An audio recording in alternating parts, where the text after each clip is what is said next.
வணக்க மக்களே, நான் ராம்கே. இன்னைக்கு நம்ம எங்க இருக்கு அப்படின்னு பாத்தீங்கன்னா, ஆக்ரோஷத்துக்கு ஆவேசத்துக்கு சிறிதுமே பஞ்சமே இல்லாத பாண்டிய நாட்டுல மதுரைக்கு பக்கத்துல திருப்போணத்துக்கு மிக அருகாமையில் இருக்கக்கூடிய மடப்புறத்து பத்திர காளியம்மன் திருக்கோயில தான் வந்திருக்கோம். எதிரிகள்னால பிரச்சனைகளா இருந்தாலும் சரிதான், துரோகினால பிரச்சனைகளா இருந்தாலும் சரிதான், கோர்ட்டு கேஸ் எங்கெங்கயோ போய் உங்களுக்கு எங்கேயுமே இந்த நீதி கிடைக்கல அப்படின்னாலும் சரிதான், உங்களுக்கு குழந்தை பேர் இல்லைனாலும் சரிதான், உங்களுக்கு மகப்பேர் இல்ல அப்படின்னாலும் சரிதான், உங்களுக்கு திருமண தடையாக இருந்தாலும் சரிதான், இது எல்லாத்துக்குமே அன்னை பத்திரகாளி அம்மன் நம்மளுக்கு அருளாசி வழங்கி நம்மள பாதுகாத்து நம்மள குடும்பத்தை தலை தோங்க வச்சு நம்மளோட இந்த பெருவாழ்வு வாழ வைக்கிற அன்னை பத்திரகாளி அம்மன் திருத்தலத்துக்கு தான் வந்திருக்கோம். இந்த தலத்தோட மகிமைகள் என்ன, இந்த தலத்தோட சிறப்புகள் என்ன, இது போன்ற எண்ணற்ற சுவாரஸ்யமான விஷயங்களை நான் உங்ககிட்ட பகிர்ந்து வந்திருக்கேன். நான் உங்க ராம்கே. யார் வாங்க மக்களை வீடியோ கிளப்பலாம்.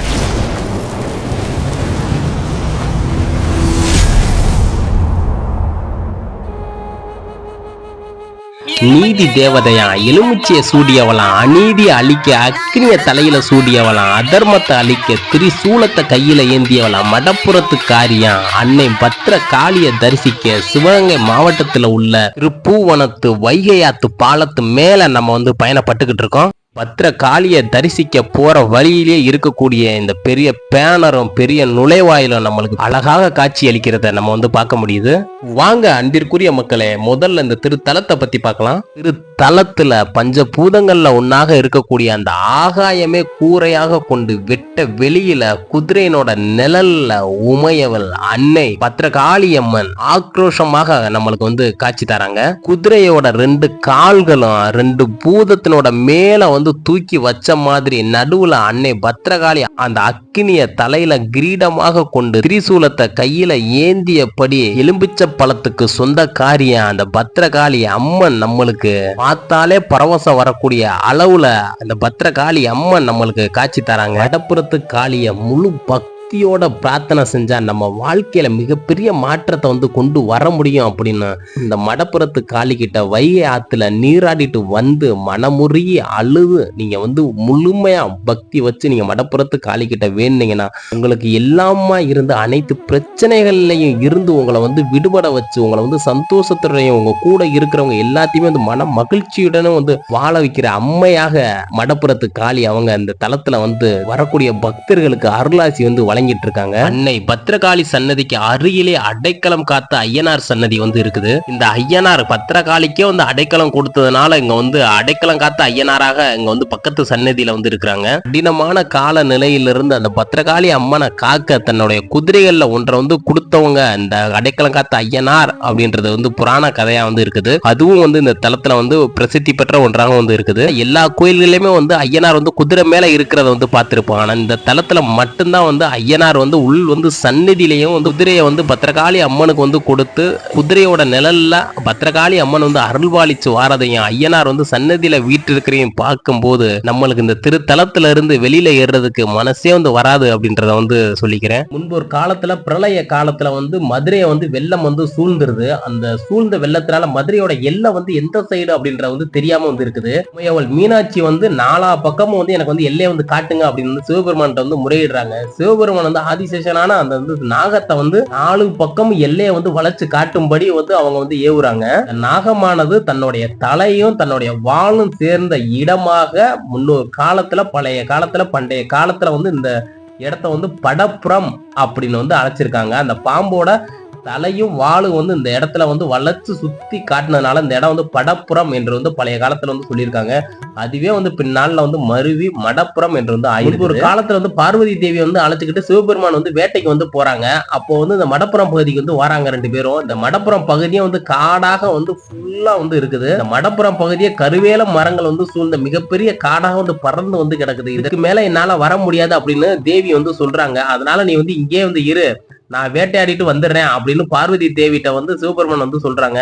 இந்த அடர்ந்த காட்டு பகுதிக்குள்ள நான் மட்டும் எப்படி தனியே இருக்கிறது அப்படின்னு பார்வதி தேவி கேட்கிறாங்க. ஐயனாரை அழைத்து பார்வதி தேவிக்கு துணையாக வைத்து விட்டு போறாங்க சிவபெருமான். அப்போது பார்வதி தேவி நான் இந்த இடத்துல இருப்பதனால இந்த தலத்துக்கு ஏதாவது சிறப்பை கொடுக்கணும் அப்படின்னு பார்வதி தேவி கேட்கிறாங்க. இந்த இடத்துல இருந்து 3 மைல் தொலைவுல இருக்கக்கூடிய வைகை ஆற்றுல நீராடுறவங்களுக்கு காசிலேயே போய் நீராடுனா அந்த கூடுதலான புண்ணியம் கிடைக்கும் அப்படின்னு இந்த வரத்தை சிவபெருமான் இங்க கொடுக்குறாங்க. பின்னாடிதான் இந்த மடப்புறத்துல காளி வடிவில தங்குனாங்க நம்ம சக்தி.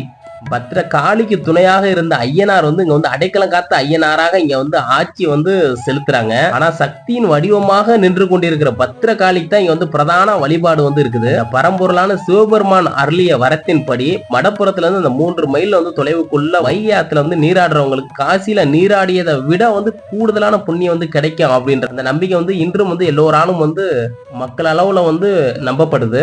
காசு பணம் எல்லாம் வந்து செலவு செஞ்சு காசிக்கு வந்து போக முடியாதவர்கள் இந்த மடப்புறத்தை ஒட்டியுள்ள திருப்போணத்துக்கு வந்து தங்களுடைய முன்னோர்கள் காரியங்கள் செய்கிறது புண்ணியம் சேர்த்து கொண்டு போவது எல்லாரும் வந்து அறிஞ்சது. மடப்புறத்தை சுற்றியுள்ள கிராமங்களா இருக்கட்டும், திருப்போணத்தை சுற்றியுள்ள கிராமங்களா இருக்கட்டும், ஏன் இந்த தமிழகத்துல உள்ள எல்லா மக்களுமே வந்து வாங்கல் பிரச்சனை என்றால் பெரும்பாலும் வந்து கோர்ட்டுக்கோ போலீஸ்க்கோ வந்து போயும் வந்து நீதி வந்து கிடைக்கல அப்படின்னா அவங்க நாடி வர கோர்ட் வந்து இந்த பத்திரகாளி அம்மனுடைய திருக்கோவில் தான். இந்த பத்திரகாளி அம்மனுக்கு வலது புறத்திலே சின்னதா வந்து ஒரு திண்டு வந்து இருக்குது. இதனோட பேர் வந்து சத்தியக்கல்லு. 2 நபர்களுக்கு மத்தியில வந்து பிரச்சனை என்றா இந்த திண்டுல வந்து 2 பேரும் வந்து சூடத்தை ஏற்றி இந்த திண்டுல 2 பேருமே வந்து சூடத்தை வந்து ஏற்றி நாங்க தப்பு செய்யல என வந்து சத்தியம் வந்து செய்யணும். அதுக்கு பின்னாடி கழுத்துல வந்து அரளி மாலையை வந்து போட்டுக்கிட்டு காளிக்கு வந்து வலப்புறமாக இருக்கும் பூதத்தை வந்து கட்டி பிடிச்சு அழுதபடி நாங்க தப்பு செய்யல அப்படின்னு வந்து வாக்கும் வந்து கொடுக்கணும். இங்க யாராவது பொய் சத்தியம் வந்து செஞ்சாங்கன்னா 30 நாளுக்குள்ளாக அந்த நபரை வந்து குறை வந்து கேட்டுடும் அப்படின்னு வந்து மக்களால வந்து நம்பப்படுது. சில நேரம் வந்து பொய் சத்தியம் வந்து செஞ்சவங்க இந்த மடப்புறத்து எல்லையை தாண்டுவதற்குள்ளாகவே வந்து இந்த பத்திரகாளியால வந்து தண்டிக்கப்படுறாங்க அப்படின்னு பெரும்பாலான மக்களால வந்து நம்பப்படுது.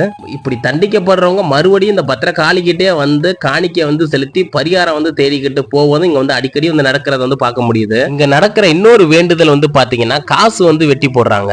பத்திரகாளி முகத்துக்கு எதிரே தரையில வந்து ஒரு பட்டியக்கல் வந்து பதிச்சு வந்து வச்சிருக்காங்க. அதுக்கு பக்கத்திலே உளியும் சுத்தியலுமே வந்து வச்சிருக்காங்க. அநியாயம் பண்றவங்களை வந்து தட்டி கேட்க வந்து திராணி இல்லாதவங்க ஈர துணியுடன் அந்த வைகை ஆத்துல குளிச்சுட்டு ஈர துணியுடன் இந்த காளிக்கு எதிரே உட்கார்ந்து காசு வெட்டி போட்டு அவங்க எதிர்த்து கேட்க எனக்கு வந்து சக்தி இல்ல, நீ தான் கேட்டு கொடுக்கணும் அப்படின்னு கண்ணீர் கம்பளையமா வந்து முறையிடுறாங்க. இந்த கண்ணீருக்கு மனமிறங்கி வரும் காளி அநியாயக்காரர்களை அடிச்சு எழுப்பி இம்சை பண்ணி அவங்கள தன்னுடைய வாசலுக்கு வரவழைத்து விடுறதாகவும் இங்க வந்து நம்பப்படுது. இந்த பத்திரகாளிக்கு பின்னால இருக்கக்கூடிய பிரகாரத்துல வேப்ப மரம் ஒண்ணு இருக்குது. இந்த வேப்ப மரம் வந்து ரொம்ப தெய்வ சக்தி வாய்ந்ததா வந்து நம்பப்படுது. நீண்ட நாட்களாக வந்து திருமண தடைப்பட்டு நிற்கும் பெண்கள் இந்த மரத்தினோட அடியில வந்து தாலியை கட்டி வழிபட்டா திருமண தடைகளை வந்து நீங்கும். குழந்தை பாக்கியம் இல்லாதவர்களுக்கு தங்களின் முந்தானையை கிழிச்சு வந்து வேப்ப மரத்து கிளையில வந்து தொட்டில் கட்டி வந்து வழிபட்டா தாமதிக்காம அவங்களுடைய வீட்டுல வந்து குவா குவான்ற சத்தம் வந்து கேட்கும் அப்படின்னு மக்களால வந்து நம்பப்படுது. அந்த வேப்ப மரத்துல கட்டப்பட்டுள்ள தாலி மற்றும் இந்த தொட்டில்களின் எண்ணிக்கை வந்து இதையெல்லாம் இந்த பார் முழுதும் வந்து பறைசாற்றப்படுகிறது என்று சொன்னால் இந்த காளியினோட